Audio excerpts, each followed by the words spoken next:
Alors, on va aller retrouver Véronique Darvaux maintenant qui nous parle de cette histoire qui fait suite à l'incendie de 6 autopatrouilles. Et là, on a trouvé sur le net des revendications, des gens qui disent « c'est nous qui avons fait ça ». Oui, si bien que ce n'est pas uniquement un méfait dont il est question, mais bien 2 méfaits. Alors, les policiers de Montréal s'interrogent à savoir si les mouvements anarchistes ne seraient pas à l'origine de 2 méfaits, notamment ces 6 voitures de police qui ont été incendiées dans la nuit de vendredi, mais également une succursale de la Banque nationale qui a été visitée par des vandales. 3 guichets automatiques ont été incendiés. Maintenant, faut-il croire ces revendications qui ont été mises sur Internet? Voici ce que je vous ai préparé. Se peut-il qu'un mouvement anarchiste ait incendié 6 voitures de police la semaine dernière dans un poste d'Hochelaga-Maisonneuve? Si les enquêteurs sont à vérifier cette possibilité, c'est à cause de ce communiqué qui circule sur des sites web anarchistes. Signé par un collectif, on y lit que celui-ci cautionne le méfait sans le revendiquer noir sur blanc.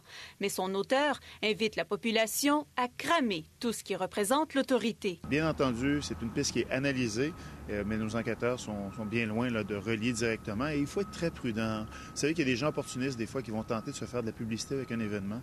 Et c'est la dernière chose qu'on voudrait faire. Pour l'instant, le SPVM n'a aucun suspect sérieux dans le collimateur et demande toujours la collaboration du public. Si le but du ou des responsables d'un incendie était justement d'aller attaquer le service de police, d'aller faire de l'intimidation, je vous dirais qu'ils ont bien mal réussi. On retrouve aujourd'hui une autre revendication sur le site du collectif Anarchia. Cette fois, on parle de 3 guichets automatiques qui auraient été incendiés à Montréal cette fin de semaine. Et on y indique que ça fait bien suite aux méfaits de la semaine dernière, alors que 6 voitures de police ont été incendiées dans le poste de quartier 23. Vérification faite, il y a bel et bien eu méfait dans cette succursale de la Banque nationale au coin des rues Valois et Ontario dans la nuit de dimanche, même qu'une enquête est en cours.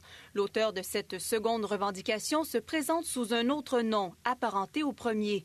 Le SPVM ne peut confirmer qu'il s'agit du même individu. Sur Internet, on retrouve de tout. Vraiment, vraiment de tout. Pour Jean-Michel Vanas, chroniqueur Internet, ce genre de propos sur le web ne sont pas inhabituels et leur portée est modérée, même s'ils incitent à la désobéissance civile. Des messages et des sites comme celui-là, il y en a plusieurs, probablement dans toutes les langues qu'on peut retrouver sur Internet. C'est un site qui est bon, qui va aller chercher une clientèle qui est très ciblée.